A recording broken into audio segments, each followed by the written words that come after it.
For the people who wonder what this is, this was the logo of Kanoon at the beginning of all the films that when I was growing up and many other children, we saw this. When we saw this, we knew something good is going to happen after that. So the music, I posted this on Facebook a couple of years ago, and I got so many great comments.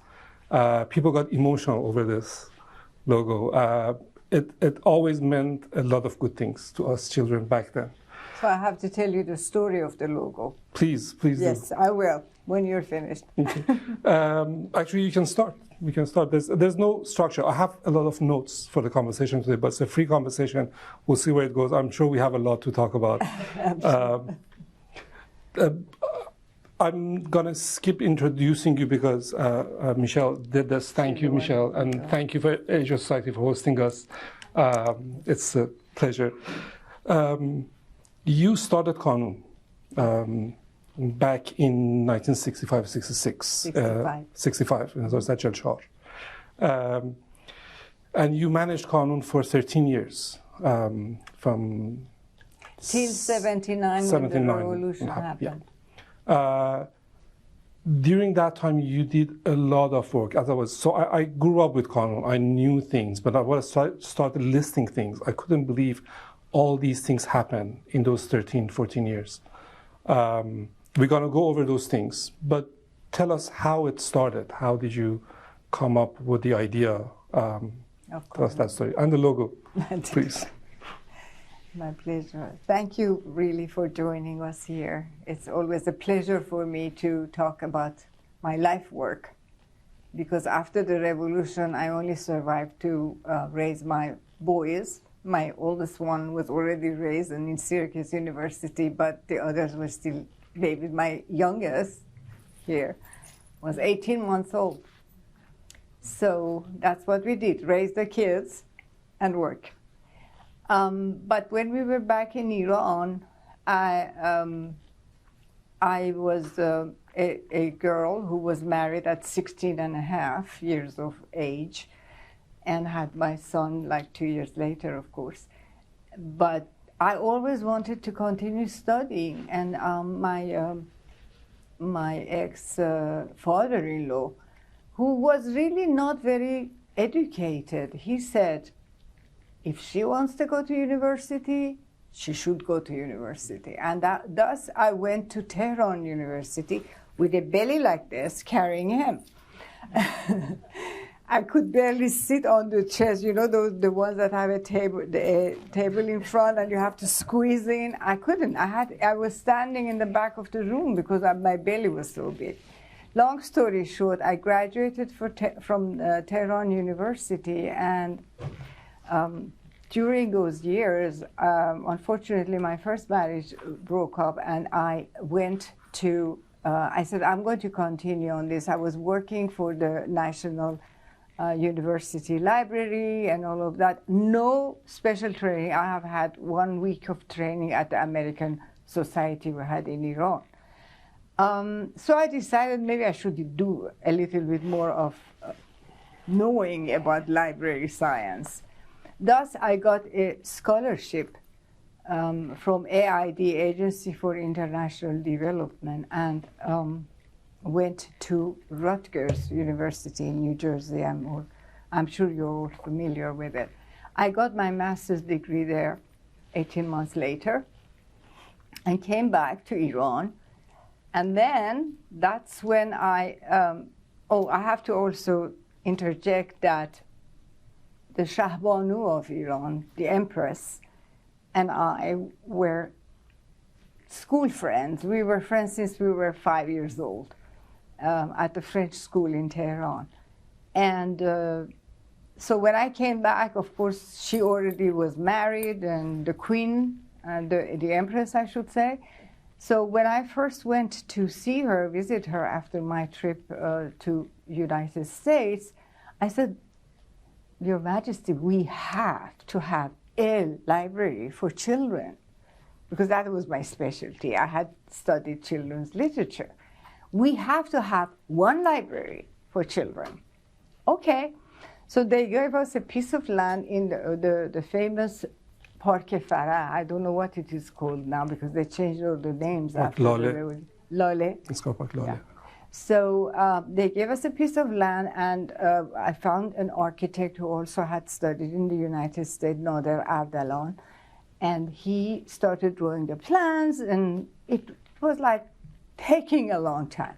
In the meantime, I had a tiny little car, and I would take a lady, Azar Shahabi, who was working for the Ministry of Education. I borrowed her from that ministry.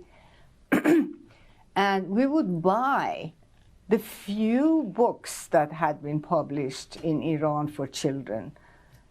I don't need to tell you, the quality wasn't there, the paper was horrible, the print was too small, but they were children books with stories in it, and that's all we had at that point.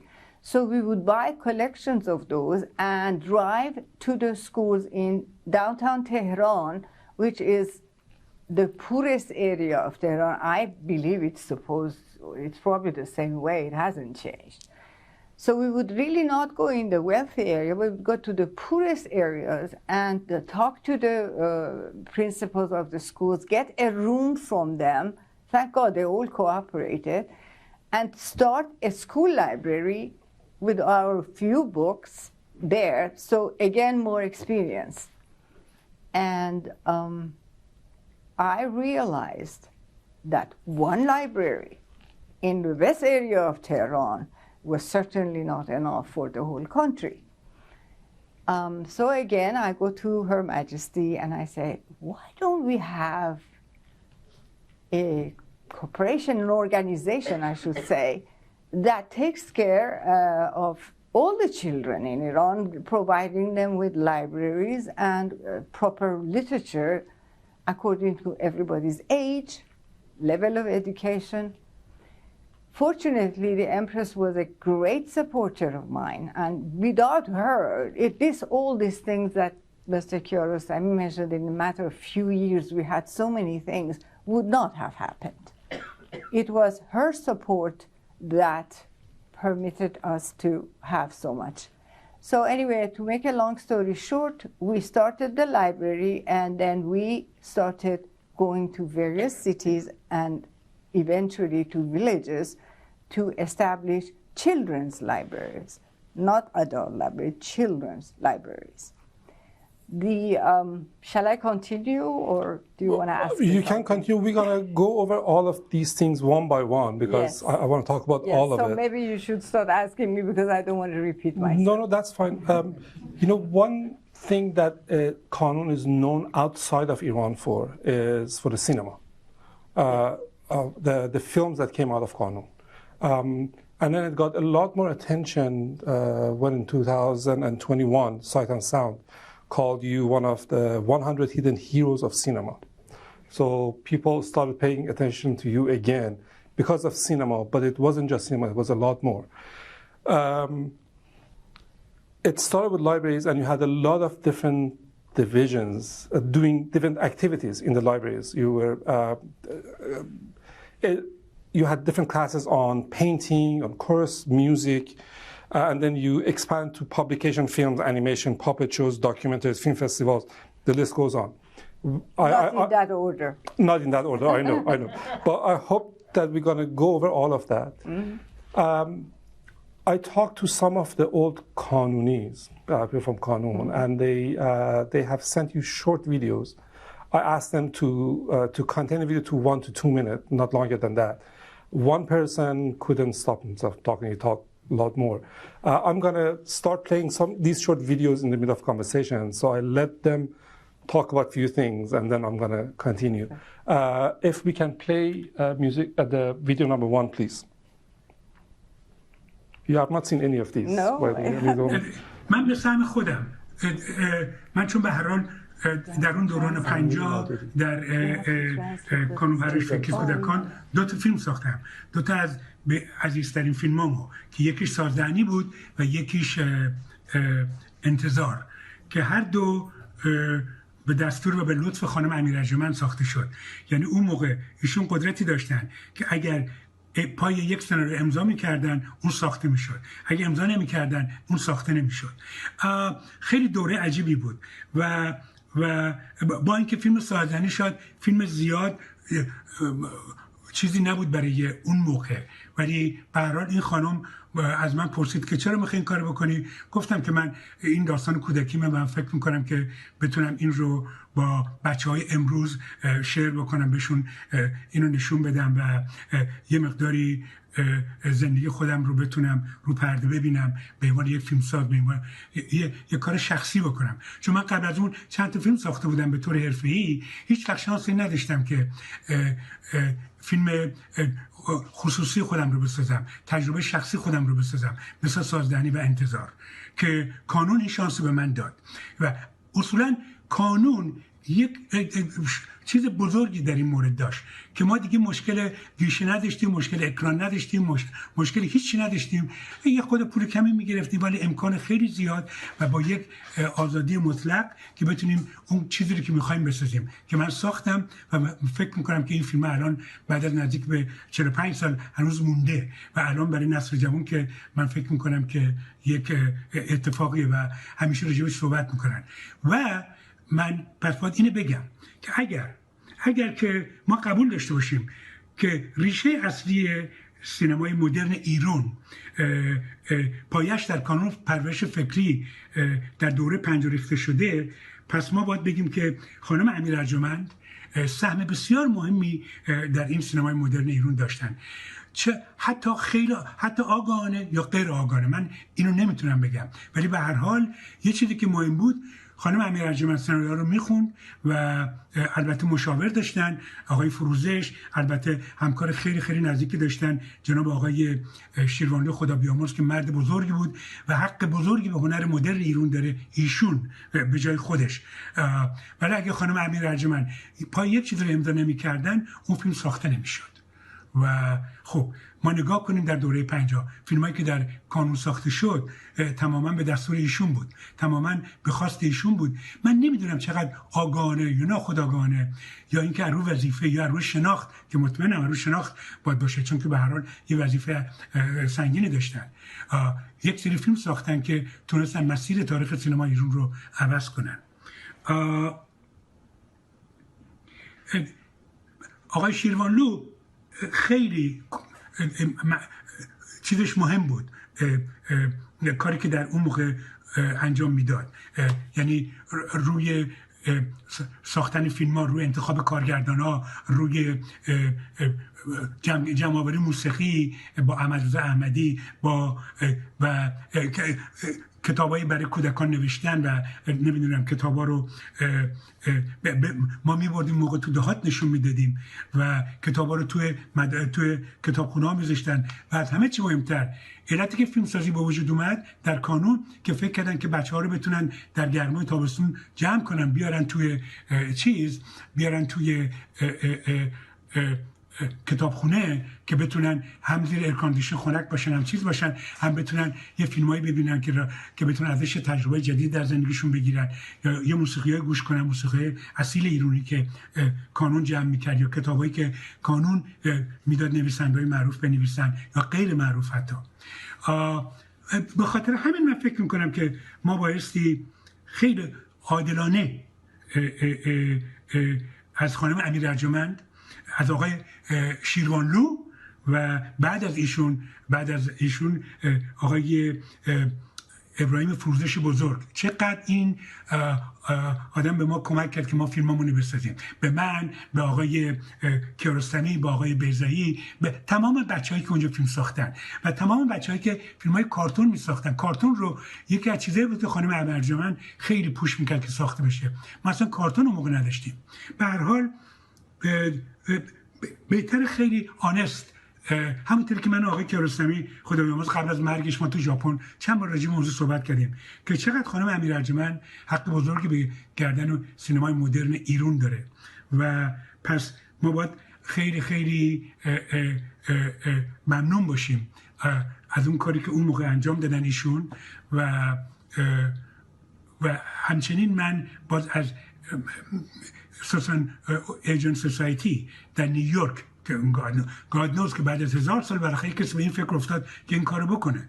اون اویژن سوسایتی در نیویورک درباره خانم امیر ارجمند و درباره کوریرش در کانون پرورش فکری. من تبریک میگم به خانم امیر ارجمند.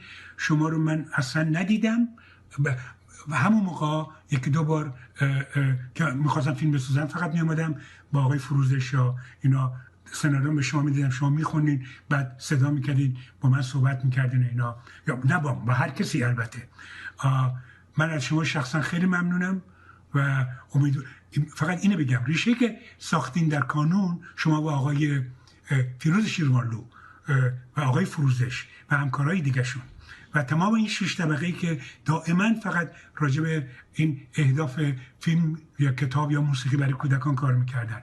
شما جای درستی دارین و هرگز فراموش نمیشه. علتی که من دارم ویدیو رو ضبط میکنم فقط برای نسل جدیده، برای نسل جدیدی که فیلمای ما رو خیلی الان دارن نگاه میکنن، تحسین میکنن، نگاه میکنن، دنبال میکنن، باید بدونن ریشش از کجا بوده، کیا این کار کردن. من با ارادت زیاد فقط میگم کات و موفق باشید.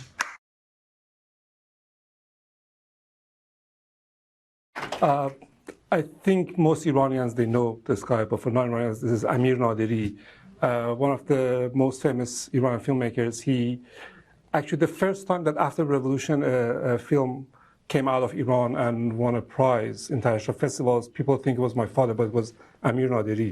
It was Davande. It was Davande. You were not in Iran back then. It was after the revolution. Oh, it was. Yes, after the revolution, it was Amir Nadiri. I'll introduce people as they come, and like nobody's going to talk this long. It's usually 1 or 2 minutes. For me. It's interesting because many of these people, they're well-known, internationally well-known people. Amir Nadiri doesn't return any call. He doesn't talk to people. The only time he recorded something was for my father after he passed away. I told him, he said, I'm going to Japan. I have another movie to be. I don't have time. And then 10 minutes later, he called me and said, I can't not do this. I owe this. And then he recorded this right before leaving for Japan. That's right. But I'm going to start with libraries that you started. As you said, you started in Tehran, and then you went to the poor neighborhoods of Iran, and then to smaller cities and villages, to places that you couldn't take a car there, you couldn't drive there. And then you and your team came up with this idea of mobile libraries for the first time in the world. I think that one thing, if I had done that one thing, I would have been proud for my life. But that's just one of the small things that you did there, having mobile libraries, taking it to smaller villages. How did that happen? Where did it start? Actually, we were not the first to do that. The inspiration for the mobile libraries came when I got a grant from UNESCO to visit various libraries in Europe. Because I had studied in the States, I wasn't very familiar with what existed in Europe. So I had this scholarship to go around, fellowship, I don't know how you call it. Anyway, they paid for my trip.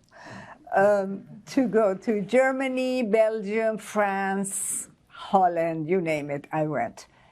So I went near Paris. There is a small town called Clamart, and they have a library for children. That was the first time I actually saw a library for children, which was called La Bibliothèque de Clamart.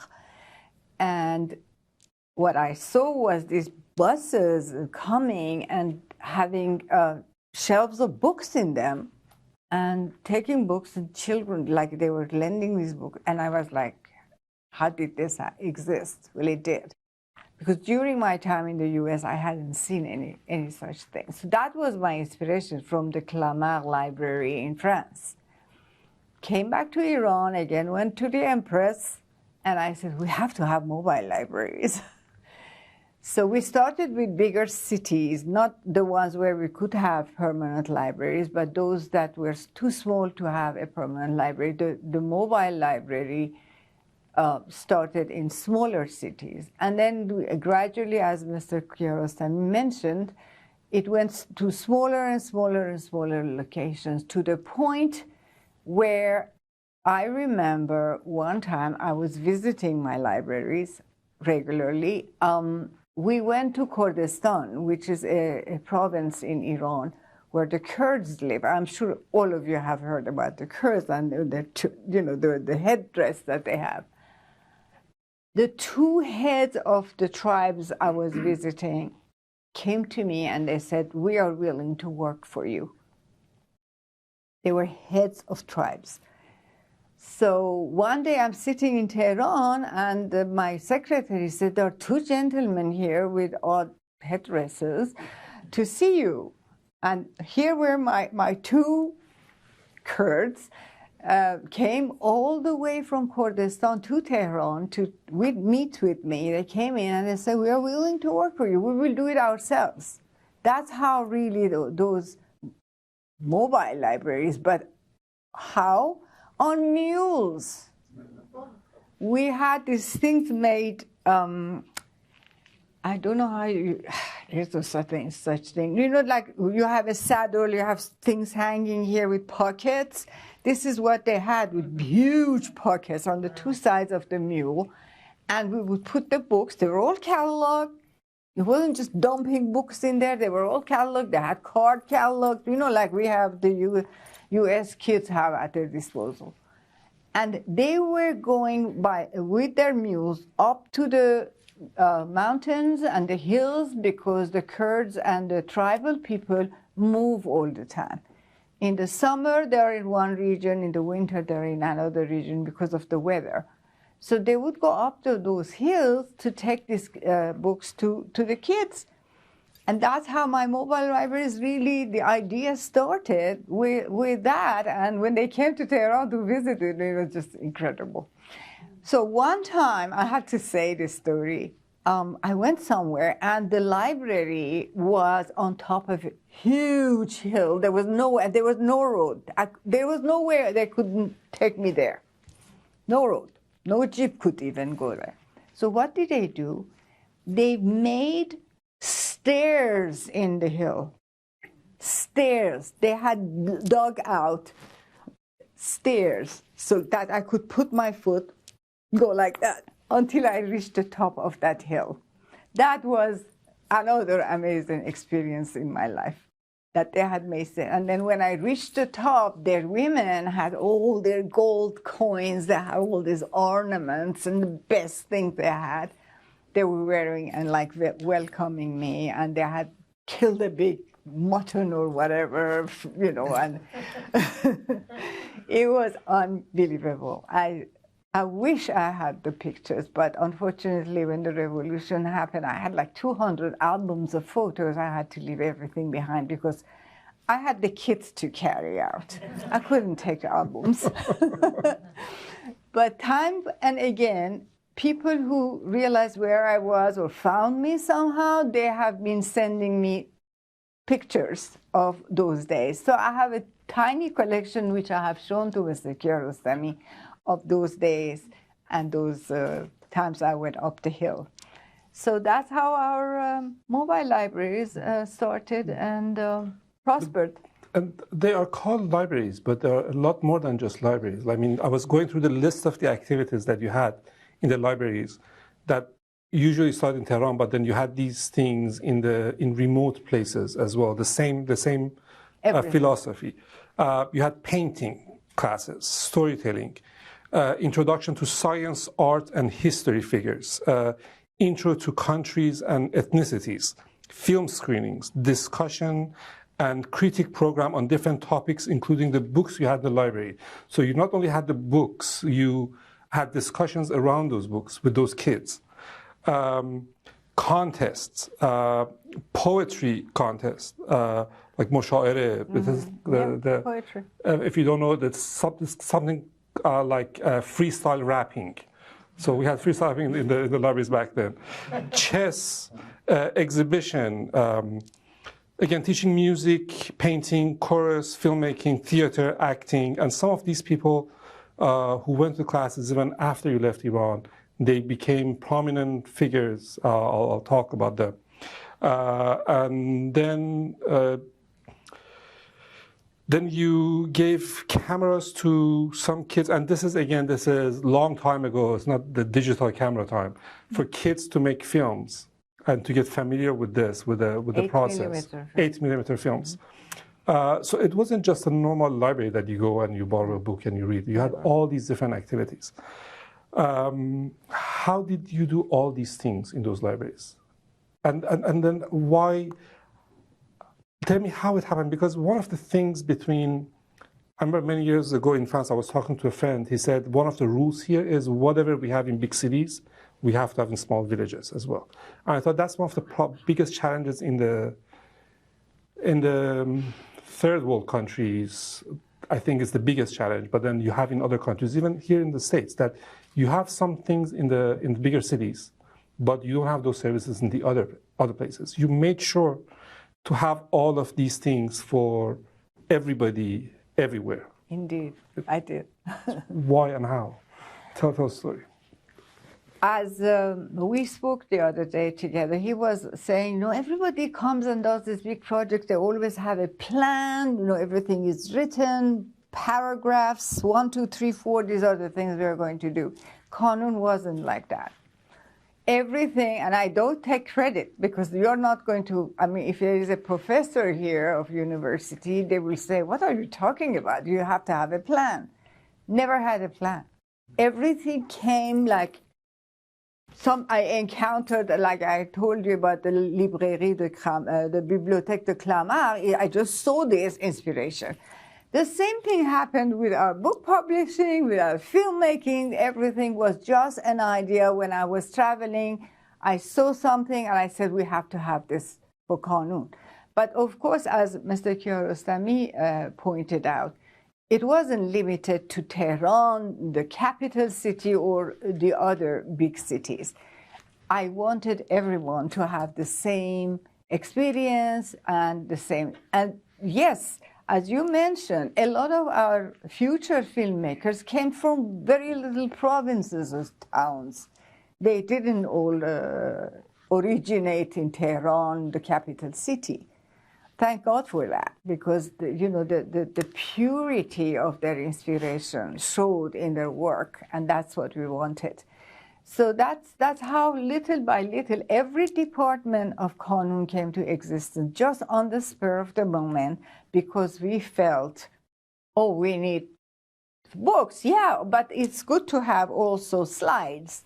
It's good also to have maybe films, and then the theater center. I went to Iran American Society one time for a play on my own, for myself, and I met the future director of my theater department, who is an American, speaks Farsi. I actually met with him a couple of days ago in California. He's still around and very proud of having been part of Kanoon. He speaks Farsi very well, and Don Laffoon. And he started my theater department. I explained to him how I wanted the theater department to be, and he absolutely did that, and we started the theater department. Same thing happened with music. I wanted my little kids in the library to learn about music. So how do you get the knowledge of music? If you go and you say do, re, mi, fa, sol, la, si, le, do, they will be all bored to death in 2 minutes, right? You'll have that experience. No, I had to have something more exciting. So I learned that there was a system in Austria called the Orf System. I hope some of you have heard about that, ORFF, the Orf System, which very simply teaches music and notes to kids. So, of course, I sent someone there to learn about, actually a lady, Sheyda Qarajedaghi, she lives in Canada, I believe now, to study that, and she came back with the instrument. The instruments are so simple that anyone can play them. You don't have to have years of piano lessons like my son here has had, the one over there, since he was like 10 years old. No, you could really learn how to play an instrument, that Orf instrument, very quickly. So that's what we had in all libraries. And every time I wanted to have a new project, we were not a ministry. We didn't have a definite budget. But I had friends in the Plan organization, which was the organization that was providing the budget for all the ministries, and everything that was happening in Iran was going through the Plan organization. I was friends with the head of that organization. So I would go to his office, very pretty, very nicely coiffed, and sit there and say, really, I need some budget. My budget doesn't permit this, but I need a budget to start the music department. I would get the money. There were 10 people around him sitting there, like this, but I would get that money. Or, I'm saying this just to entertain you. Or we would have, like, I would go to parties at the court. Big dresses. Everybody was nicely dressed, drinking, blah, blah, blah, having fun. And I would head to the head of our army, the chief commander of the army, and I would say, Excellency, do you think I can have some buses from the military? I want to make mobile libraries. I swear to God, on the life of my 4 boys, I thought most of them were here. The next day, 12 military buses were standing in front of my office, 12 ugly colors, military colors.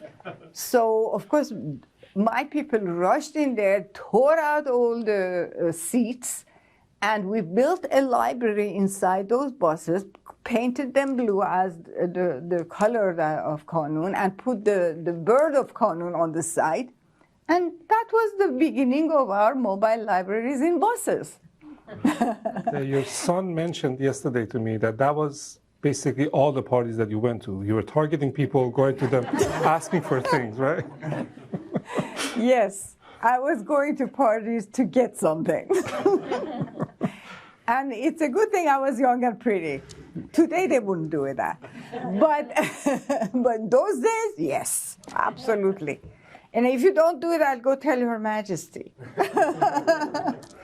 It was great. It was a great time. I'm so happy I had that experience. In the libraries that you built everywhere in Iran, something that I learned recently again was you used local design to design the library, yes, and then local material.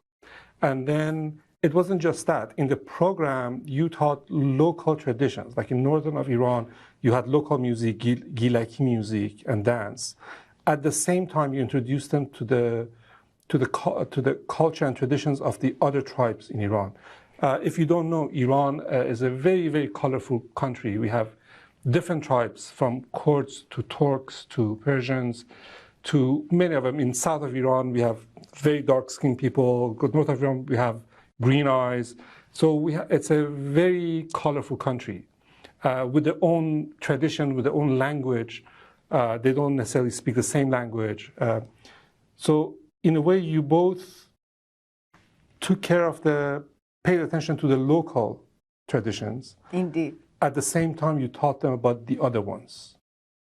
Mainly, this was really, I refused to do it otherwise, was that every province of Iran, as Mr. Kiarostami is mentioning, is different, very different. And we have all climates, all looks.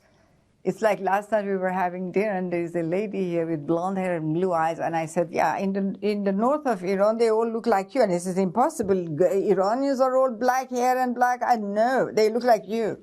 Blonde and blue eyes. You go in the south, they have darker skin, darker eyes. But I wanted to stick to the local architecture. So every library plan that was drawn, the architect knew that he had to stick to the local architecture.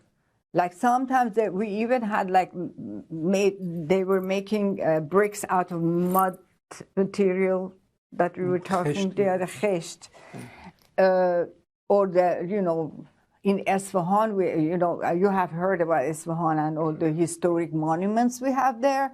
Well, my library could fit very well into the collection of historic monuments we had in Isfahan, or Shiraz, the same thing. And that was, I think this is what they all loved, the libraries, because it was so part of themselves. And again, as he mentioned, these kids were from poor families, so they would go to the library because we had air conditioning in the summer and we had heat in the winter, and they would go partly for that and partly to borrow books. But the best part of all of this is, you probably have heard that not the entire population of Iran is not literate. So we had these kids going to school, whether it's in a school building or in a tent, learning how to read and write. But the parents didn't necessarily know how to read and write. So what happened was that they would borrow the books, go home, sit down, and have their brothers and sisters, the mother and the father, sit around them, and they would read the stories for them. And a lot of these mothers who were very young started also wanting to become literate. It was so subtle, this insinuation of whatever we were doing into the population.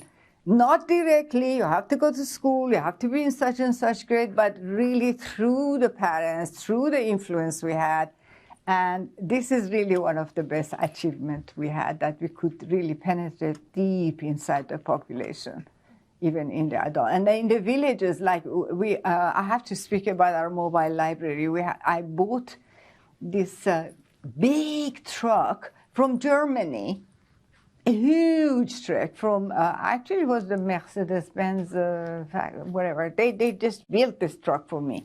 And it was a theater. So it would go into the villages, and then the size of the truck were like panels, and you would open these panels, it would become a theater stage.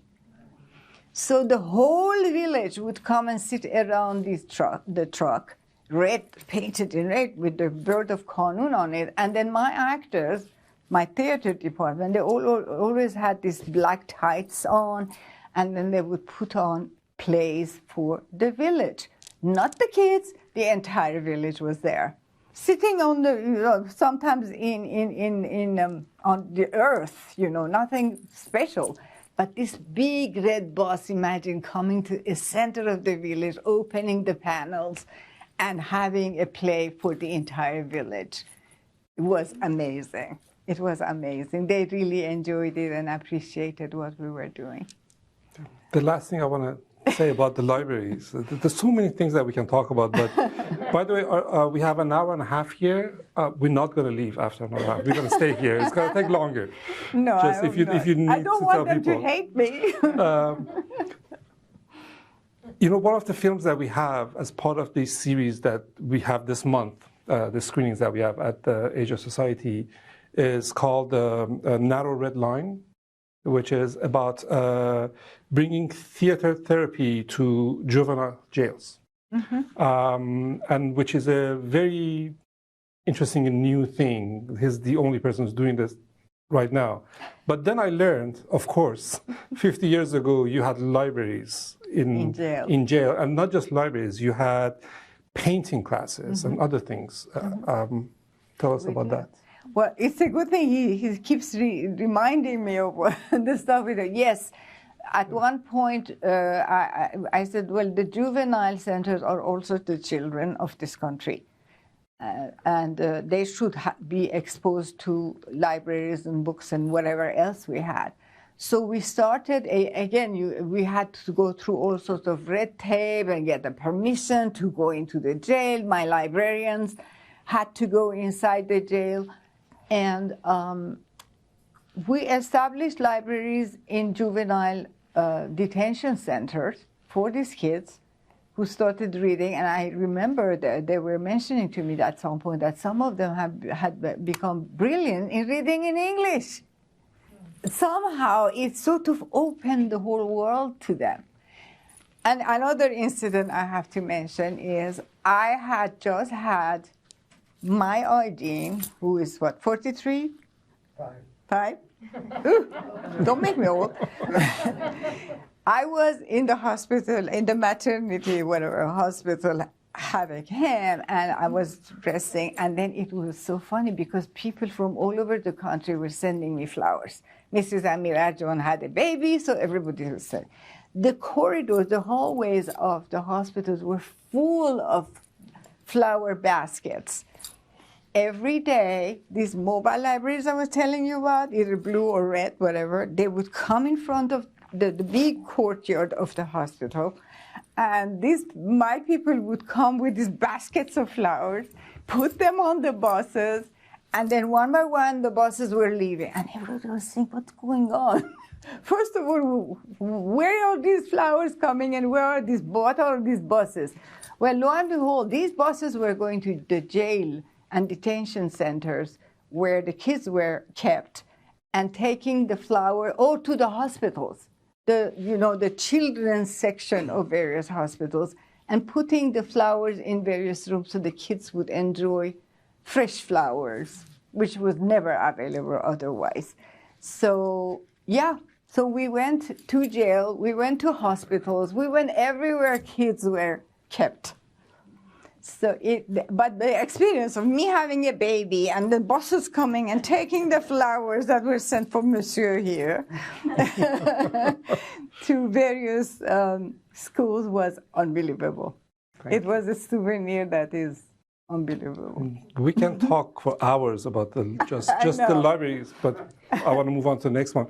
Before we do it, can we play the video number 2? This is Ibrahim Haqiqi, one of the most famous graphic designers in Iran now. Can we play the video number 2, please? کانون که با همین کنگه یا نام کوچک در تمام دنیا شناخته میشه، نهالی بود که در سال 1344 کاشته شد و توسط بسیاری از اهالی شعر و ادب و کتاب و فیلم و تئاتر و سینما و موسیقی و نقاشی و گرافیک و تصویرسازی نگهداری و آبیاری شد تا تبدیل به درخت تنومندی شد که سایش رو بر تمام این سرزمین گستراند و تا امروز بسیاری از کودکان از این درخت بهره ها بردند. اگرچه سالهای اخیر مثل قدیم ثمر چندانی نداره، اما آنچنان ریشه بزرگی در زمین داره که امیدوارم هیچ باد و طوفانی نتونه به اون گزند بزنه. Speaking of ریشه, roots, you started with libraries, but one of the challenges that you had was we didn't have enough children for books. Sorry, we have enough books for children. We have enough books for children written in Iran. Yes. So you started a publication center. Yes. With Mr. Firuze Shirvanlu. There is an amazing fact about Firuze Shirvanlu that I learned maybe 10 years ago. I didn't know until then. I'm going to talk about that later. But tell us how you started and what happened with the publication. I know the first book that you published was translated and illustrated by Shahban Farah. Yes. So that was the beginning of it. Mm-hmm. And then you expanded that division and did us. And tell us about that. Well, as Mr. Kiarostami says, we decided to have a publication department because there were not enough books for kids, I mean quality books for kids, I should say. So how do I get the money, as usual? What happened was that the Queen took The Little Mermaid, that you all know, translated it in Farsi, and she did the illustrations of that book herself. She was very good with watercolors. And that was the first book that we published in Iran, and of course, because it was the Queen who had done it, a lot of money gathered that way. The second push to have more in that publication department was actually to bring the Moscow circus to Iran. People had never seen a circus in Iran. And what do? I go to Russia to bring a circus. So we brought the big, huge, unbelievable circus of Moscow to Iran. And that poor Mr. Shirvan, who was an intellectual, I mean, you can guess, because he was the head of my publications department. He was the one who actually headed this whole organization of bringing the circus to Iran for the first time. And it was so great and so appreciated that even His Majesty, who would never go to things like this, came and saw the circus in those days. It was just incredible. We made so much money. You have no idea. I think we even went, I can't count on my memory anymore. I think we went to a couple more places besides Tehran with that circus. It was unbelievable. The Russians were ecstatic, we were ecstatic. The money was flowing. So that's how I started the book publishing, and then eventually the filmmaking. Every project we wanted to start, we had to come up with an idea of getting money because the plan organization wasn't so willingly giving us the budget. You just solved the problem for me. What did you do now?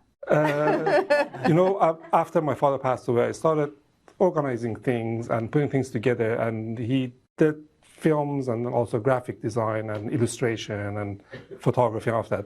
And one of the posters that he designed was for this circus. I had no idea why he designed a poster for a circus in Tehran. Now I know why. Yeah. But I have to mention something else. Mr. Kiarostami, his father, was a very young man, just out of... Did he go to cinematography school? No, he studied painting in Tehran. Anyway, he was working in the publication department. I don't remember what he was doing originally. But he was young and then one day this Mr. Shirvanlu, his boss, came to me and he says, Mrs. Arjomand, can you see if we are going to have, because we had an international film festival every year, and we would bring the kids from schools from, again, the south of Tehran, people who never had even gone to the movies in their life. We would bring them to various movie theaters. Again, Lily Arjomand wants a movie theater for a whole week. They forego making money, showing, movies to films, to give me the theater for one whole week so I could bring the kids from various schools. The buses would bring to see the movies of the International Film Festival. So this to tell you that everything I did or we did all together, it was always originating with the need of having this, the need of having that. But then you expanded on that. In 8 years, what I have here is, in 8 years, you won 28 national and international prizes for the books that you published. Which takes me to this. This young man, Ahmad Kiarostami, had made a 6-minute film, and the film festival is starting in 1 week. All the films have already been chosen. They were sending from all over the world. Australia, Guinea, when I would get films to come to the International Film Festival. Everything had been chosen, the festival was starting. So Mr. Shirvanlu came to me and he said, there is a young man working in our department. He has made a 6-minute, was it 6 minutes? Something like that? 6, 7, yeah. In black and white. And I would like you to see it. It's called Nano Kuche, the bread and the street. Okay. I have my own private projection room. So we go to the room and they show me the film. So I came out and I said, Mr. Shirvanlu, not only are you going to put this film in the festival, it's going to be shown the first night when the Empress comes to inaugurate the festival. That was the beginning of the opening of the festival. Kiarostami. And look what he became. Cannes Festival. Before we go there, I want to show a very short video. Please play number 3. حالا من یک کتابخونه کوچولو دارم پر از کتابای کانون. کتابایی که خودم خوندم، پسرم خونده و الان داره برای بچهش میخونه. Fateh Motammedaria, who's one of the most famous actresses in Iran now. And she has a video that I'm going to show you later, but she sent this little video about the books that he published there, and I found it very touching. But so because Talk about your father a little bit. I'll get there. I think you're getting there? I'll get there. So with the books, one of the things that you needed was illustration. And then you started hiring people to illustrate these books. And some of the biggest names that we have in Iran, some of them known internationally, they started their work there or they worked there. Mortaza Momayez, Farshid Mesqali, Ibrahim Haqiqi. My father, he did some illustrations there. He did an illustration for a book that Ahmad Zahmadi wrote. من حرفی دارم که فقط شما بچه‌ها باور می‌کنید. Oh, he did that of course, illustration. yeah. So you had to, of course, your first illustrator was Shahbanu Farah, and then you had all these other Momayez Mesqali. Farshid Mesqali sent a short video that I want to show you as well. I know that he's one of the people that you work with more. You just told me last night that when you left Iran, you put him in charge of Kanoon, and he was in charge of Kanoon for a couple of days, I think, before others took over. Yeah. Can we play video number 4, please? This is Farshid Mesqali, one of the biggest graphic designers in Iran.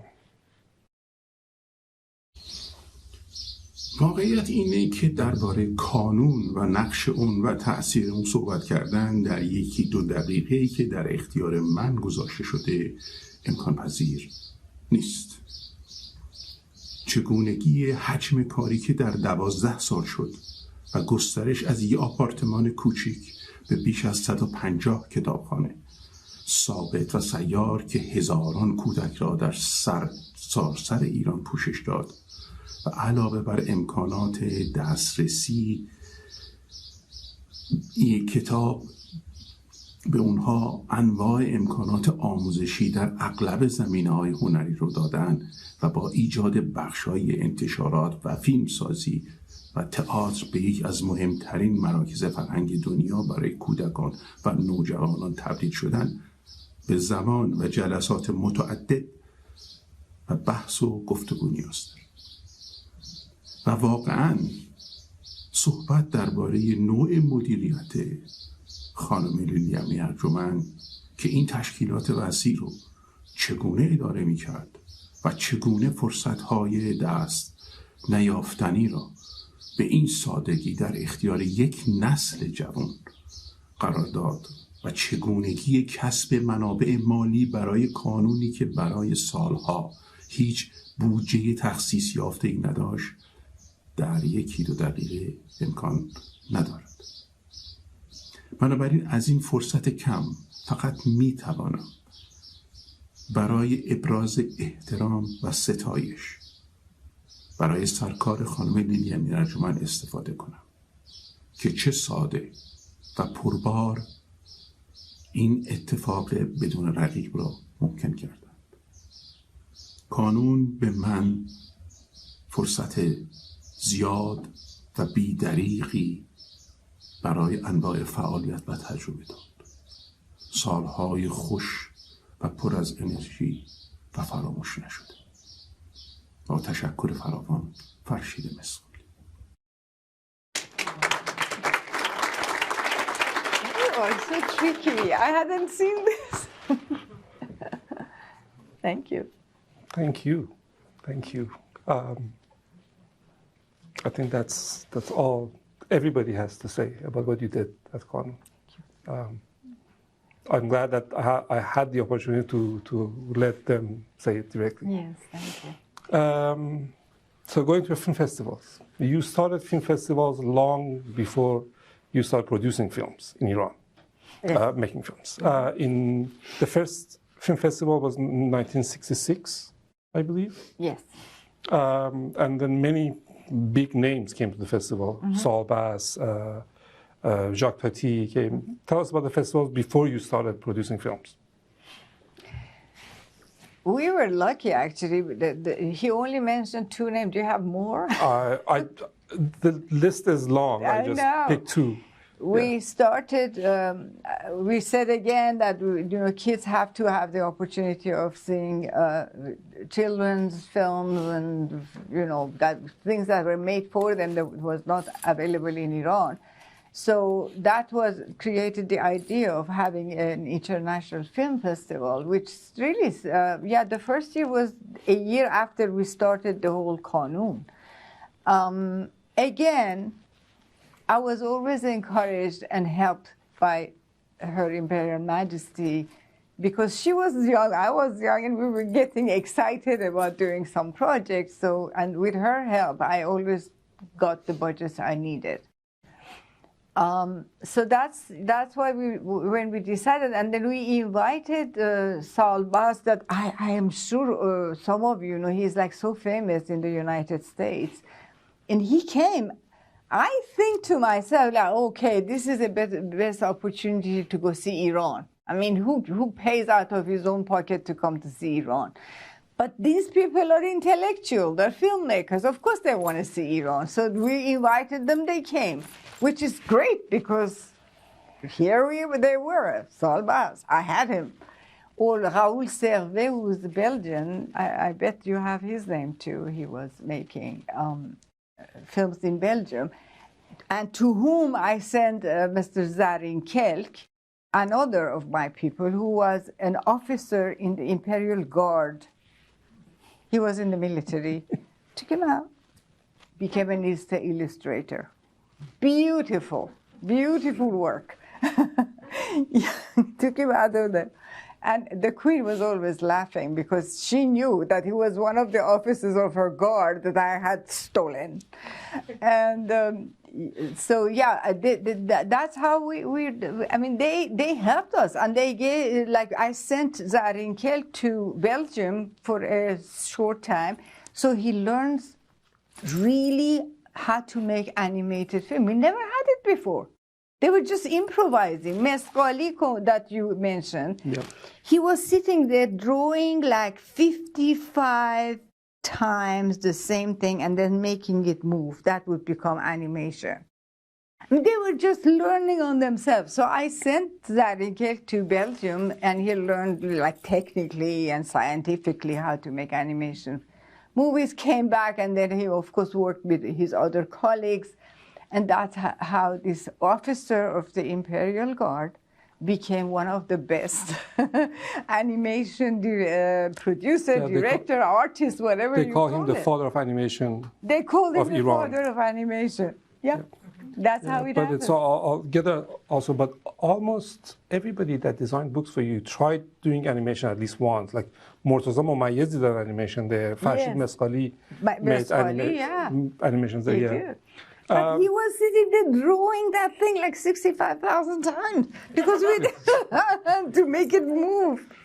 So the leg would advance. It was unbelievable. And then you told us the story of how you started, how you saw the first film, and that my father had made. Yeah. And then with that film, you expanded the whole thing and created a film division, which you made many films. For children. Yes. In the audience, we have somebody, Godfrey Cheshire. He's very familiar with the Iranian cinema. Oh, really? I want you, Godfrey, to say just 3 names of the older generation filmmakers. Or his experience. Pre-revolutionary. Just 3 names, big names that you can think of. Well, Darius Merjoui, Bahram Beyzai, and Amir Nadiri. Oh, but of all course. 3 of them, they made films for Kanoon. Right. Just like almost. Excuse me, they were working for Kanoon. They were working for Kanoon. They didn't just make films for Kanoon. They were working for Kanoon. They were working for Kanoon. Tell us about your experience as an American in Iran. Yes, I went to Speak Iran. on the mic. Okay. Yeah, the online audience. they need to hear you. I was asked by a magazine here to go see the first festival of post-revolutionary films in New York, which was in 1992. And I was so blown away by it that I just started seeing as much Iranian cinema as I could. And then I started going to Iran in 1997, and I met a lot of the filmmakers there, and I kept going back and wrote a whole lot about it. And I did, Ahmad said to me yesterday, I was the only critic that ever took an interest in Kiarostami's early films, his Kanoon films. And I interviewed him at length about all of them. And I published a book 2 years ago called Conversations with Kiarostami. I was very stupid not to bring a copy for you, but I'll send you one. I'll give you. Yeah, so that book is the only record of his conversations about all of this early work that he did that was so amazing. And so I've continued to write about Iranian cinema. And I have another book coming out soon. I'll do a plug for this called In the Time of Kiarostami, Writings on Iranian Cinema, that collects a lot of the writing that I've done in the last 30 years. So that's sort of my So history. do you agree that we were so much better than now? Well, that whole era was such a remarkable era. You know, when I first went to Iran, my first trip, I was so curious as to find out how did this amazing cinema come to be that, you know, we've seen recent examples of. I'd seen films from the, you know, late 80s and early 90s, and almost everyone said, look at the Iranian New Wave, look at what came before the revolution. And that was a real revelation to me, and it was very important for me to discover that. And I got fascinated by the whole scope of Iranian cinema, the whole history. And I write a lot about the earlier things in my new book. So anyway, thank you so much for your, it's like a great honor for me to see you, because I've just been such a fan of the work that you did. And this is a fascinating story, so I don't want to interrupt it anymore. I'll let you carry on. But thank you, Ahmed. So much. Thank you, Godfrey. Thank you. Yeah, so I just want to say 3 random names, but when you look at the list, Abbas Kiarostami, Bahram Beyzai, Nasser Taqvai, Amir Nadiri, Masoud Kimiai, Mohammad Aslani, they all either worked for Kanoon films or made a film for Kanoon. No, they all worked for Kanoon. Masoud Kimiai too? He worked for Kanoon? Now he's testing my memory. No, I don't. Yeah, I mean, I take it for granted. I mean, all of them, they sound so familiar to me. Yeah. I have part of a film that was made at Kanoon. There's a reason I picked this one. I don't want to say anything. I think it's going to be a surprise to you and maybe some other people here. It's one of the films that were made during those years at Kanoon. This is a small part of it. But can we play video number 5, please?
قرمز رنگ گل، رنگ گل سرخ، رنگ انار، قرمز به رنگ دونه انار، تربچه نقلی یا به رنگ سیب، یا رنگ لاله های سرخ بهار؟ قرمز به رنگ توت فرنگی یا رنگ کاکل خروس جنگی؟ رنگ هندونه؟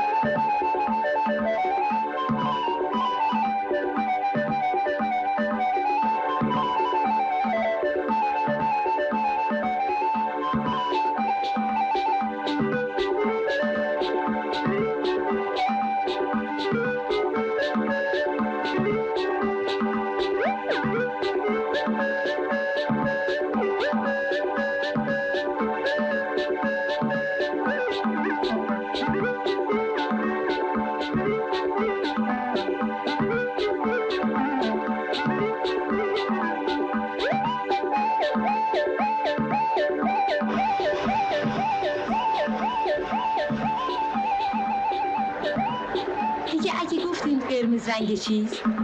چراغ قرمز که میگه به ایست.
رنگ آبی مثل رنگ آسمون، کاسه آبی با یخ فراوون. رنگ آبی مثل رنگ فیروزه، رنگ این گنبد، رنگ این کوزه.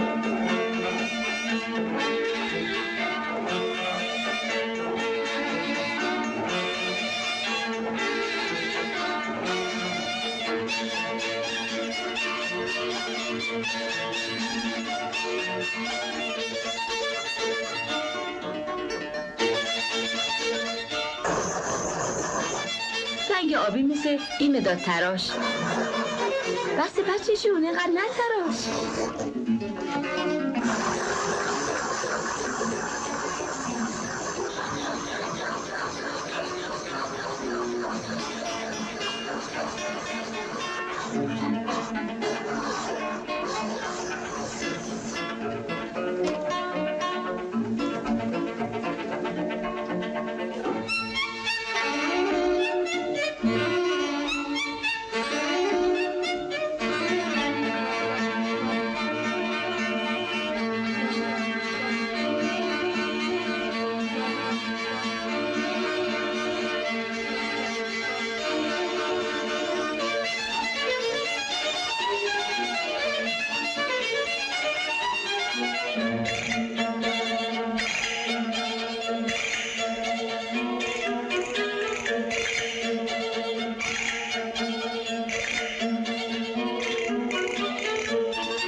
So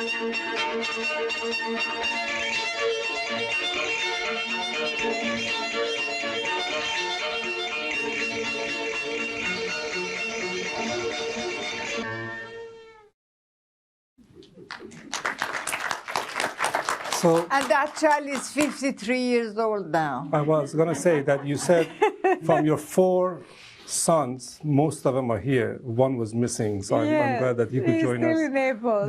I'm going to take a copy. the boy in the film is Ms. Amir Arjomand's other son. Yeah, he's 53 now. But he has to give me a copy to take back to Naples. Of course I will. So you talked about animation a lot. I'm going to skip these, but again, the names that they have, Nureddin Zarilkek, who's the father of animation of Iran, Ali Akbar Sadiqi, Farshid Meskhali, Murtaza Mumayyiz, they all made animations for Kanoon at Kanoon. I have you mentioned that you took Zarilkek out of military service, but it was out of the Imperial Guard. Imperial Guard. Yes. Okay.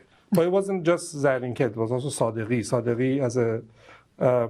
can we play video number 6, please? تو میلیتری بود. درود بر خانم لیلی امیر ارجمند.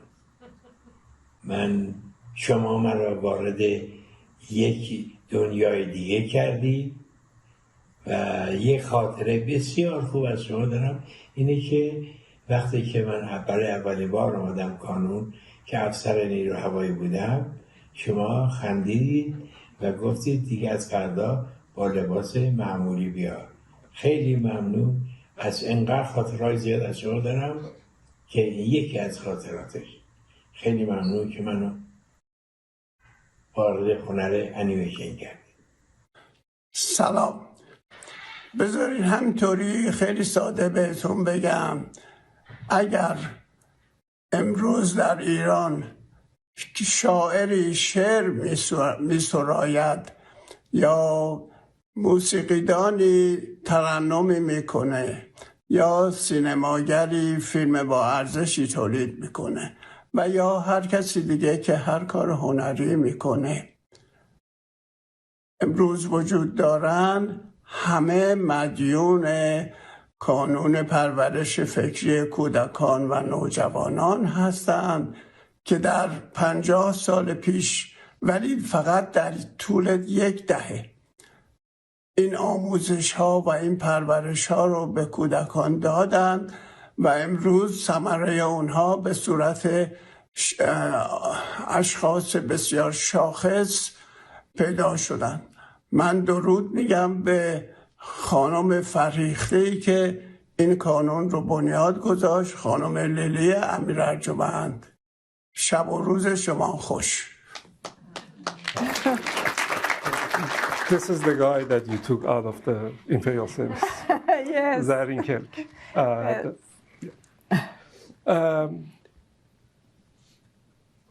We didn't talk, I think the main department that we didn't talk about is music. We haven't talked about yet. We did to speak a little bit. Yeah, but you mentioned Cheda Qarachedaghi. That was in the libraries. But not the music department that we were producing music to sell and to give it, to play in the library. Different. But then she was responsible for the classes, the music classes. Is that correct? Only the Orf side of it. That I told you this is in Austria. Yes. By the way, one of the Orf students is sitting right there, I think. Which one right? is that? Asad, did you go to Orf or no? No, but most of the kids in Iran actually started with Orf. Oh, yeah. Okay, so that one, but there's another one sitting here with Shagwaya. She went to Orf, I know. Okay. There you published a lot of musical products in different forms. Talk about that. آهوی گردن‌دراز، روزی که خورشید به دریا رفت. All those things. And then later on, things that were not necessary for children, like Ahmad Shamlu reading Khayyam, for example, which is one of my favorites still. that was not necessarily for children, maybe, or maybe they were. No, they were. So tell us that how did you I told you the parents came and sat on. How did you expand to creating products for the music department came to existence because it was in this shape. I had seen again in France that they were publishing books, and then at the end, on the back cover of the book, there was like an envelope or something with a CD stuck in it. That was the first time I was seeing this. Of course, I saw it again in the U.S. afterwards, but the first time I saw it in Europe. And I said, why don't we do that? So whenever we are going to, I wanted to teach the history of music to the children of Iran. So we want to talk about Mozart. How do we introduce Mozart? So that was the book, the life of Mozart. And at the end, there was a record in that envelope with excerpts of his music. So the kids would read the book, but also listen to the music of Mozart. We did that for most famous musicians, Beethoven, Chopin, you name it. I remember those. We did those for the kids. And they became so popular because the book was there with nice illustrations and the record was there. In those days, we didn't have CDs or tapes or this thing. No, it was record. Yeah. So, that's the story of the books with the records and the music department that Ahmad Reza Ahmadi started working on. Again, Ahmad Reza Ahmadi, who now lives in Iran, was a poet. You talk to him today, he's still a poet. He calls me about twice a week. But he did that. He was incredible. They taught themselves these projects. Yeah. Nobody sent them anywhere to study. That's one of the questions that I had, that you did all these things for the first time in Iran. So there was nobody to learn it from in Iran. No, it was just me telling them, I saw this in such and such place. It was very nice. I would buy an exam. This is what I did. So this is the way I saw it. And they would run with it. I didn't have to do anything. They would run with it. One of the greatest things that happened there in your classes are people who came out of your music classes. You probably don't know some of them, like Ali Qoli was one of the more famous musicians in Iran. He studied at Kanoon's libraries. The biggest name probably, which is one of the biggest names in the music of Iran nowadays, is Alizadeh. Alizadeh also went to the libraries. He actually sent a longer video that I have put on the flash drive for you. I'll give it to you. Okay. But we have a shorter version of it here. Can you play video number 7, please? من میدونم که همه دوستان من در همه رشته ها راجع به کانون صحبت کردن و مثل من معتقدن که بهشت دوران زندگیشون کار در کانون پرورش فکری. ولی یه چیزی رو خیلی دوست دارم بگم. این چیزی که در کانون پرورش فکری خیلی خوب کار میکرد، هیچ کس فکر نمیکرد که مثلا رئیسش باید چیزی بگه تا اون زیر دستش گوش کنه. همه چیز حالت داوطلبانه داشت. یعنی اینکه اگر که حتی اون مستخدمی که سر ساعت بالاخره بعد کتابخانه رو میبست و میرفت کار طول میکشید، اون هیچ وقت به خاطر اضافه کاری وای نمیساد که تحمل کنه. شاید که انقدر آهنگایی که ما کار میکردیم، انقدر اون آقای تاجیک، من یادم کتابخانه 18 وقتی که آهنگای ما رو حفظ بود، یعنی میدونست که بعد چند بار دیگه تکرار شد، اصلا فکر این نبود که الان میخواد درا رو قفل کنه و چراغا رو خاموش کنه.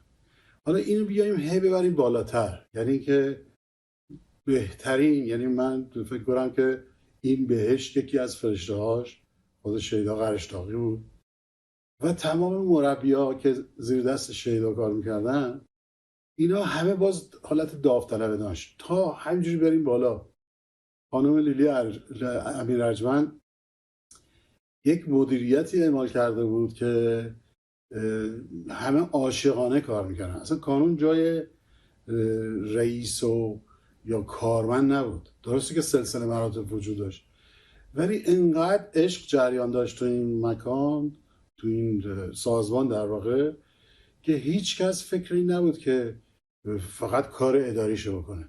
ما میدونم که همه کتابخونه ها در همه رشته، اگه که نقاشی داشتن، اگه تئاتر داشتن، شما خیلی جاها ما الان کنسرت میریم، هنوز کنسرت نوت آخر رو نزدن، از سالن مردم بیرون میکنن. ولی تو این کتابخونه ها انگاره که باید تمام اون گرد و غبار اون حس و تمام اون چیزی که وجود داشت واقعا تهنشین بشه. مثل اینکه همه دلشون نمیومد که دلشون رو جا بذارن برن از اونجا بیرون. یعنی این عشق مدیریت و بدنه کانون رو به هم وصل میکرد و یک جشن واقعی میشد. ای کاش که این حس رو، من نمیگم الان میداشتیم، هر چیزی بالاخره یه روزی تمام میشه، ولی من مطمئنم که این حس در همه ما چنان نهادینه شده. من یکی که دارم با شما صحبت میکنم هنوز همه کارامو همین جوری انجام میدم، به خاطر اینکه عشق در وجود من در کانون کاشته شد.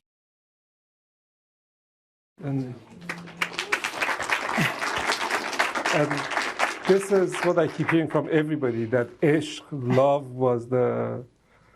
was how you run. Where is my friend Zari? Oh, you were the one also who was mentioning Exactly. that. Yeah. And you use this ishq, love, to abuse people. You were saying Absolutely. to go there like at midnight.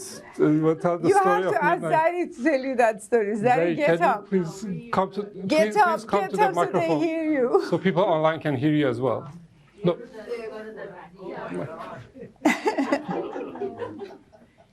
During the film festival. Sorry, come to the mic because people online can't hear you. Okay.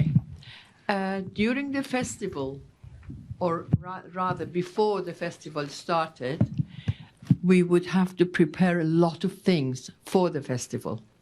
So I remember I had my son was 4 or 5 years old. I would go home at 4 o'clock, 3 o'clock in the afternoon, get to him, take him to my mom's house, do everything I have to do, get him back home, read a story for him, give him his bath, put him to bed, and go back to Kanoon. And then we start working. Everybody did that. And then at 8 o'clock at night, we'll start working again. 11:30, the door opens. She walks in, long gown, and boxes of pizza for all of us. You've been working so hard, let's have some pizza. Or she would come in one night with boxes of, how do you call it, shirini, you know. Sweets. Sweets, not pastries. Pastries. Best pastries you can buy. Boxes of pastries. And at 12 o'clock at night, or 11 o'clock at night, or 11:30 at night, we'll have pastries. That's the cheapest labor. You pay them Yeah. pizza, you make them work. Right? And everybody was happy. Hey, we got pastry, let's go home and celebrate. But really, I've always said that. And sometimes the Kanoonis, as we call, we get together. And when we talk, we say, we learned how to work with love. That's what. And when we get somewhere else that we have to work, if we don't have that love, we say goodbye. We really try to find a job, whatever that is, that we can work really with feelings. And that's what we got from Kanoon. Thank you. Speaking of love and passion, I'm just kidding. But you mentioned why you named your son Aydin. Oh, yeah. Yeah, we have a message from Aydin Aghdashlu. You are kidding me. No. Can we play video number 8, please? Aydin Aghdashlu is probably one of the most famous painter of Iran now. Of course, he worked for Kanoon as well. But, so do you want to tell me what you told me last night? That's Yes, why, sure. I would love that. So go ahead and then I'll... He was also on TV. So when I was pregnant with Aydin, this one, I would watch his program, and he was so handsome. Oh, green eyes, you know, wavy black hair, and just gorgeous. So I was watching his program, and I turned to myself and I said, I'm going to call you Aydin. Because I knew I was going to have a boy. I only can make boys. I'm going to call you Aydin. And lo and behold, I did. So Aydin was born, and I called him Aydin, from Aydin Ağdaşlı. Yeah, and this is Aydin. This is the other number Aydin. 8. کانون پرورش فکری کودکان و نوجوانان قطعا یکی از مهمترین نهادهای فرهنگی که در طول 100 سال گذشته تأثیر فوق‌العاده‌ای در فرهنگ ایران باقی گذاشته. و این ممکن نمیشه و نمیشد مگر با مدیریت درست و بی‌طرفانه خانم لیلی امیر ارجمند که در حقیقت بانی این کانون بود. این مدیریت موفق شد هنرمندان و اهل تحقیق رو از نهله‌های مختلف فرهنگی و ذهنی گرد هم بیاره و اونها زمینه‌ساز فرهنگی بشند که تا به امروز آثارش مشخص و معلومه. نوجوانانی که در اون دوران علاقه به فرهنگ درشون از طریق کانون پرورش فکری کودکان و نوجوانان جوانه زد و آغاز شد، خودشون الان تبدیل به فرهنگسازهای قدر و بلندبالایی شدند که بسیار بسیار همچنان نفوذ توسعه فرهنگی رو دارند به جا میارند، دارند اعمال میکنند.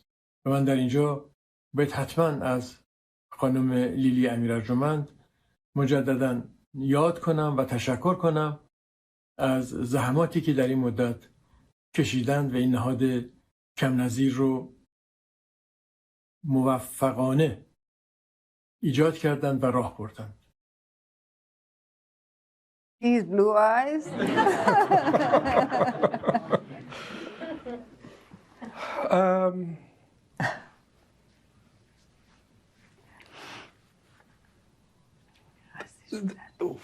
Were you aware of all this back then, like what you were doing, or you were just doing it? What were you aware? I mean, Aydin talks about it. Amir Nadiri mentioned twice that he didn't know if you were doing this consciously, using his word, or subconsciously.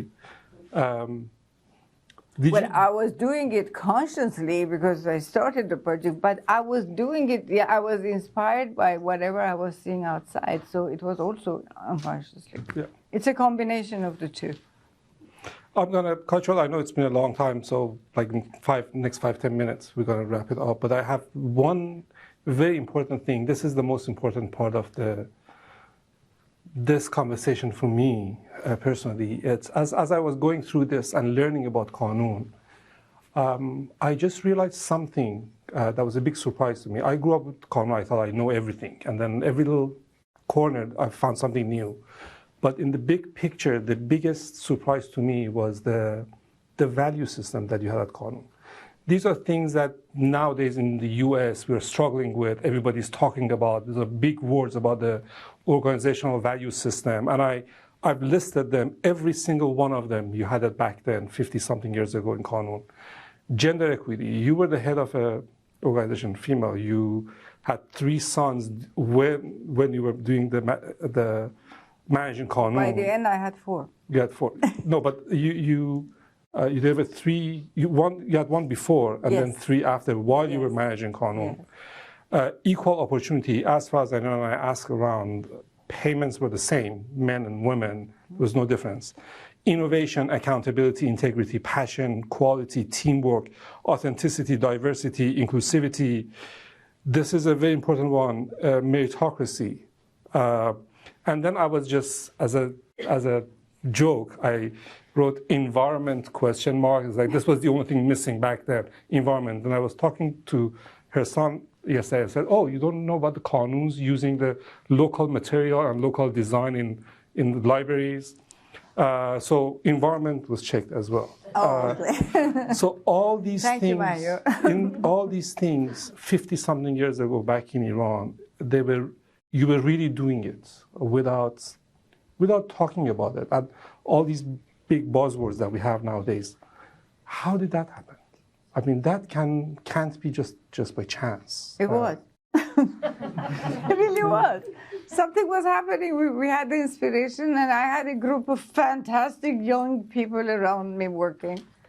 And they wouldn't say, they were all enthusiastic, and it happened.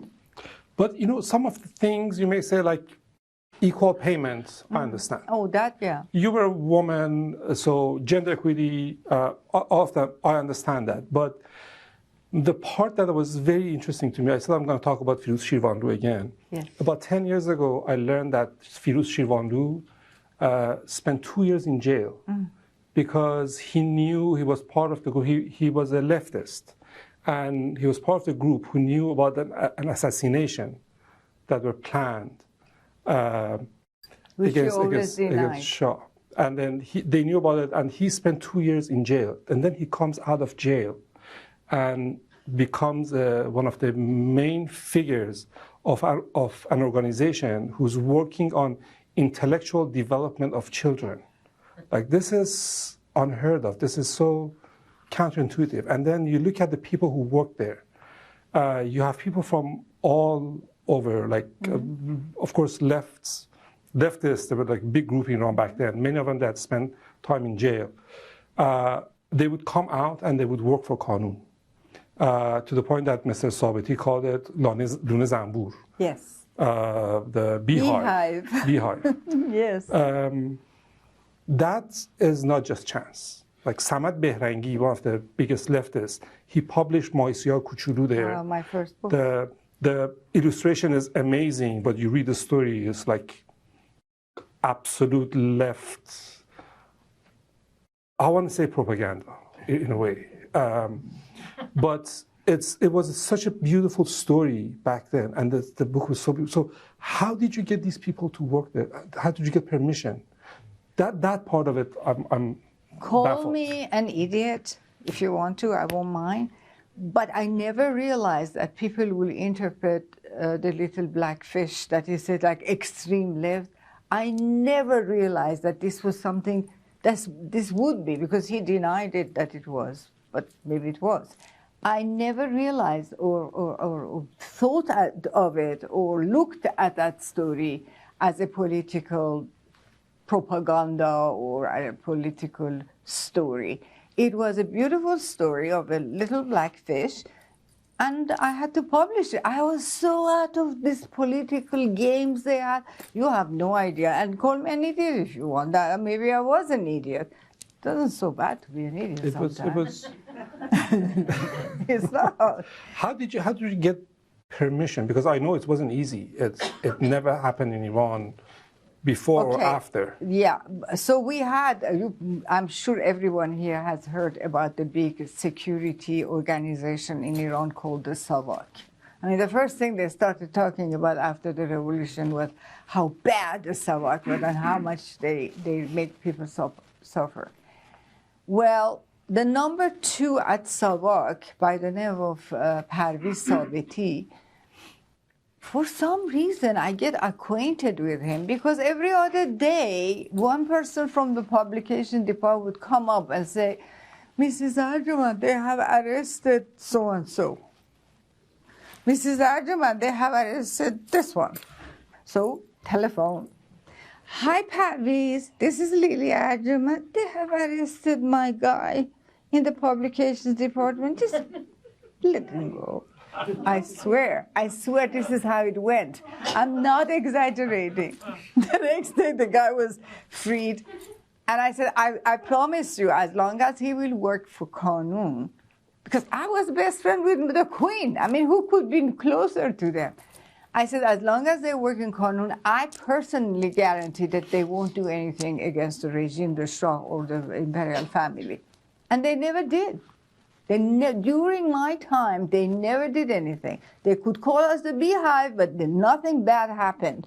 To the point that he just told you about Shirvanlu, who had spent 2 years in jail for politics. I introduced Shirvanlu to the Queen in one of the events, and guess what? After a few years, her office came and stole him from me to work for the Queen. I never forgave her for that. You take one of my people to work for you. Lo and behold, he was one of the worst people politically, but he was talented. What can I say? He was talented. So this is how it was. They would put their political ideas outside the door of the Kanoon and come up the stairs. While they were in Kanoon, there was no political thing that I would hear about. Nothing. and then call me an idiot if you think I'm not right or I was oblivious. I wasn't. But that's your assumption. It's your judgment. I never had a problem. I was introducing them to the Queen. Nothing happened. The Slovak people were like having conniptions, as they say, right? Conniption. That's such a New York word, isn't it? When I had like one of those people who had spent time in jail in the line of, introducing them to Her Majesty when she was coming to inaugurate something. Nothing happened. See, they are human beings. You have given them a job they love. They're doing it. Why don't you do it everywhere else? So that's how Kanoon was run, with love, as all my people here said, love. Not political ideas. No. And then you were about 40 when the revolution happened, and you left 39. Iran. 39. Don't raise my age. Now they all know my age. That's not fair. It is it's funny, when you look at the Farsi Wikipedia, it has 2 different dates for your birth really? year. Yeah. Mm-hmm. So we don't know. We don't know which one it is. But I'm telling you the truth. That by itself is a completely different chapter, but you left Iran with very little money or no money. That's actually one of the things that after the revolution, one of the biggest things going around was accusation of stealing money. This is one thing that never happened in Kanoon. Kanoon, there was no accusation against Kanoon that I know of at all. They couldn't find anything about Kanoon. So you left Iran with very little or no money, and then I had him on my own. Yeah, you had 18 months old. And that one over there. Yeah. What happened after that? And then Well, I came to the United States, the only country I could go to because I had studied here, and found myself a job, guess where? Saks Fifth Avenue. Very similar to intellectual development of children. Why? Because I had been wearing those designer clothes all my life. What could they teach me in the classes of designer this and designer? I had been wearing those designers. I would take look in the back of the finishing of a jacket and no, this is not good. And how would you know? Because I was wearing these. So that helped me. The fact that I had been wearing those clothes, they hired me on the spot. I worked for Saks Fifth Avenue for 23 years until my retirement. I opened 3 stores, the main one in Dubai, Saks Fifth Avenue in Dubai. Unfortunately, 6 months after I left Dubai, they closed the store. But during my time, like the first year in Dubai, and Dubai is this big, they made $18 million. So it was unbelievable. The things I liked to wear and I was enjoying became what I made money of. I could raise my kids and send them to school. Why didn't you do this again? Why didn't you do another Kanoon? And you have to answer in a way that your son, I hear sitting there, say, he has to approve he has to be convinced. You have to convince him. I'll let him answer that question. Why you didn't do it? Because I know, for example, Rockefeller, you knew him. Yes. He came to Iran, which is related to being here as well. Why you didn't use connections to start something like Kanoon in other countries, in other places? I had to say something about David Rockefeller. He came to visit one of our new libraries we had opened in the southeast of Iran, like really in the middle of the desert. There was nothing around it. This was this beautiful library. The Queen was hosting David Rockefeller. We took him all the way down to there. What this Farshid Meskhali, who was a filmmaker or whatever, he had done these big wooden flowers with petals, okay, let's say red with the center in green, whatever, but they were book holders. So they were like put on the floor like that, this high, but it had room to put books in it. So we had put all over the library these colorful display of books within those flowers.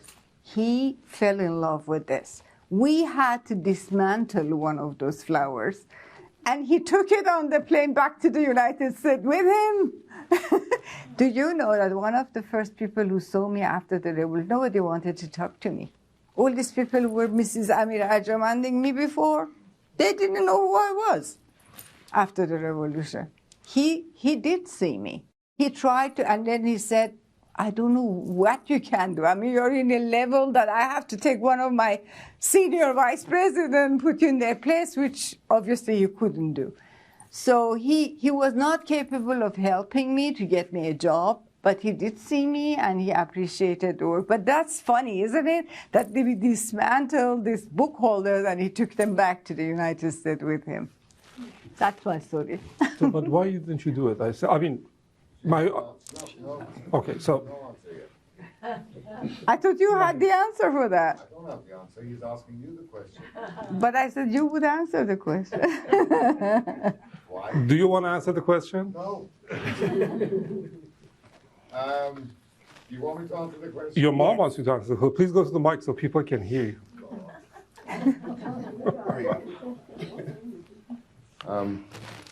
As you can tell, our mother uses us in many different scenarios. You saw my brother in the movie. Now I have to answer her question. It has been, maybe in this type of a setting, she will honestly answer these questions. Actually, I have two, but we'll just stick with this one for now. The question was, why didn't you do the same thing that you were doing with Kanoon for the children in Iran somewhere else? Now, she doesn't mention the fact that there were other countries in the Middle East who asked her to do this. There was, maybe Mom doesn't remember, but Time Life decided that there might be some things they could do. And she said no to all of them, without batting an eye, without thinking. And many years I'm saying, Mom, Saks Fifth Avenue, are you kidding me? And I said, it's a job, we all have to eat, it is what it is. Since she's not going to answer the question, I will. One time I got it out of her. I can only do that for my own people. I could not do it for anybody else. And I said, but Mom, they're all children, they're all this, yes, but the children of Iran was what Kanoon was all about, and it still is. Is that about the right answer, Mother? It is, but now, of course, this is my country, and I am always grateful for this country for having accepted me and my children. Don't get anything wrong here. I will never cease to appreciate this country. That gave me actually the opportunity of rebuilding a life, working, whichever, in fashion. But I did work and I did bring up, and look at them. One is a professor at Columbia University. This one, I won't talk about what he does, but he's pretty good.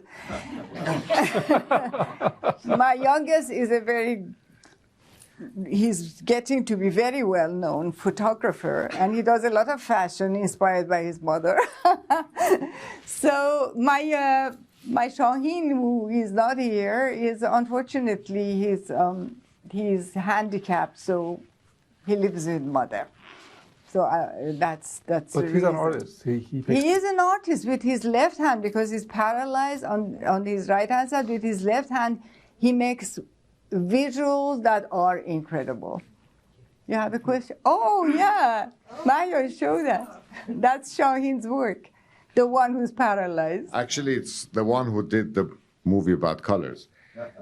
So I can take the opportunity. No, open it like this. I can take the opportunity while I'm showing his work.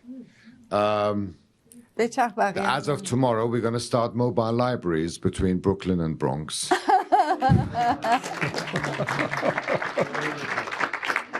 I think that it's a shame that she didn't continue that, but more proud than of our mother we cannot be. Thank you, Mom. Thank you. Thank you.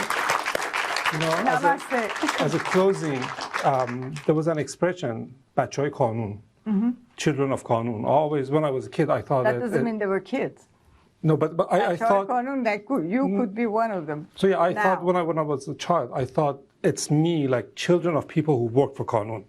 Then I learned that people who work for Kanoon call themselves Bachai Kanoon.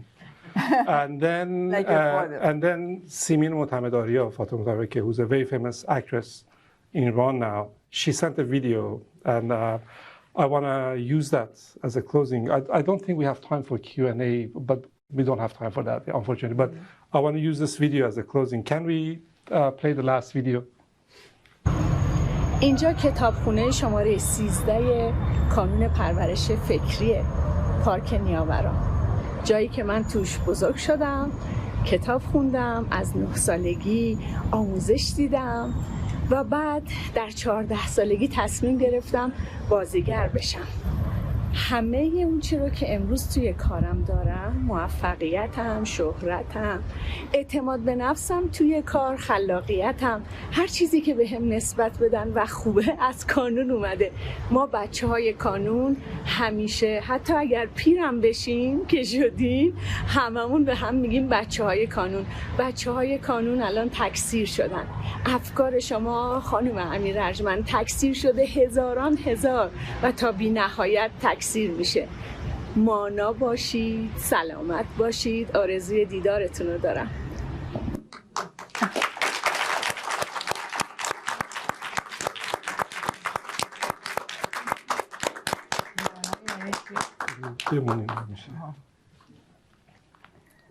خیلی ممنون. It was a pleasure. Thank you for bearing with us. I know that you don't do these things. You have never done, as far as I know. I did it because of him and because he's the son of Ahmad Kiarostami. Thank you. And he looks exactly like his father. It's incredible. I have a very small gift for you as well. This is a book by Amir Arjomand. It's a oh my God, it's a pop-up book. It's Zahak. It's Hafkhan Rostam. Oh, thank you. No, sorry. This is Hafkhan Rostam is the new book. This is the old one. Yeah, this is about Zahak. But let me just show you this. It's a Shahnameh, but it's a pop-up book. So it's my God! It is like this. Oh my God! And then there's like you get this wow. one. And then there are sides. Amazing things. And this is amazing. So I'll leave it for you. Oh my God! Thank you so much. Of course. Wow. How can I thank him? He really wanted to be here, but he was out of country. Yeah, but then I will write him a note or something. We can discuss. Thank you so much, and thank you for having the patience to listen.